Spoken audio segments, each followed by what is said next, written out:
Hello guys, my name is Anna and I'm a Ukrainian, and I have decided I will vlog daily from my country Ukraine since the start of this awful war with Russia. And in my daily videos, I try to update you on the important real-life situations in my country Ukraine, and of course I'm always glad to answer your questions and to clarify some facts from our history, our culture, our background, or whatever interests you. And as we have approached the middle of the summer, I often get questions about tourism to Ukraine and vacations, whether Ukrainians consider having rest on vacations inside the country or outside the country. To tell you the truth, these questions are quite surprising to me because we are a country at full-scale war and no safe zones are inside Ukraine. So I don't advise any of you to come visit and see even the most beautiful places, even in the most safest places. Why? Because with Putin and his regime, the threats that they give to nuke the world, of course it is not safe to stay in Ukraine, as Ukraine is the battlefield. And there are people from abroad who come to support various volunteering initiatives. And of course, we are extremely grateful to those brave people. Celebrities are coming to demonstrate their support, to attract the money, to attract the attention of political leaders, global leaders, and all of that is very important, but it is not the time to explore the country, to visit Kyiv, Lviv, and it goes without saying, more hot zones like Kharkiv. Kharkiv is an extremely interesting city, but today it gets bombed daily. People die there daily because of Russian actions, Russian crimes, Russian aggression. So, of course, I do not advise visiting Ukraine right now. I do believe the day when it is safe to discover my beautiful country, its cultural heritage that was not and will not be ruined by Russians, will come soon. Because Ukraine is terra incognita for many tourists and we have everything: beautiful nature, beautiful architecture, tasty food, friendly people, and interesting stories to share. But now, another part of this question is whether Ukrainians go on vacation. Of course, not all of Ukrainians are actively fighting. Not all of them are parts of volunteering initiatives or work for the Ukrainian armed forces. And even those people who are very much involved in war do have some days off, weeks off. But to tell you the truth, with this kind of emotional, psychological background, not many people feel like traveling and exploring.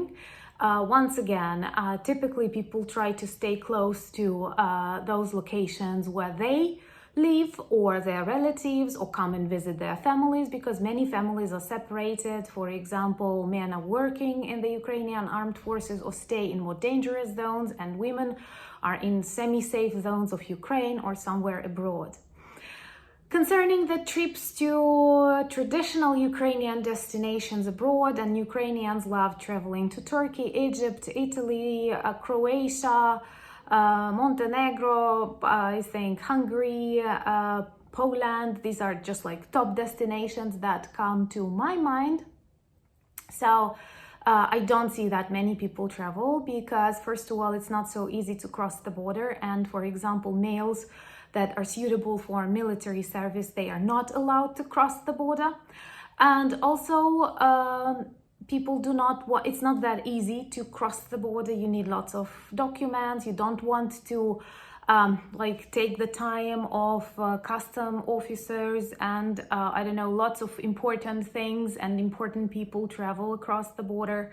So it is not that kind of easy and simple. Plus, to tell you the truth, from what I hear from my friends, who are among whom there are some refugees who stay abroad, when you travel and you're far away from your country, it may be that you feel more like nervous and more worried about your country. And somehow when you are inside the events, you feel better and more relaxed because you are with your relatives, you are inside of close to your houses, and somehow psychologically you feel better, you feel more confident. It sounds weird, like a paradox, but it is. I have been in a similar situation in 2015 when there was some hot period in the east of Ukraine, and I was in Lithuania, and there were news that maybe Ukraine will close its borders.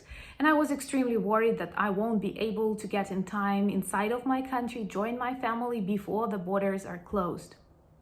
So this is a feeling that you have to your native land, and I cannot describe it.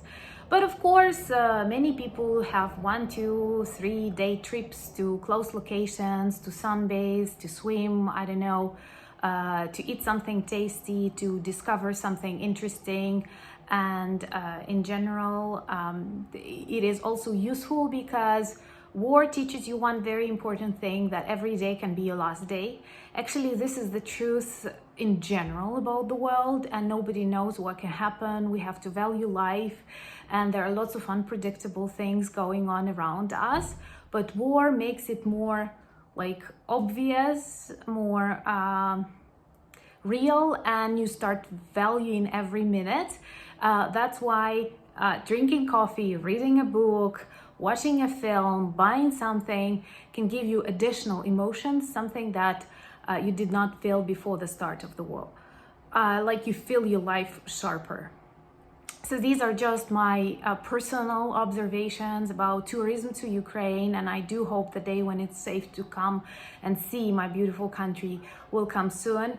I don't plan any vacations, but I do plan to take some time and enjoy things that I can enjoy for this moment, because it's very important psychologically. Thank you for watching. If you like my channel, do subscribe. I'm very grateful for every subscription, as it helps me to grow the platform and to inform more people about the situation in Ukraine as this war continues, and we need the global support. Thank you for buying me coffee, for becoming my patrons. Slava Ukraini!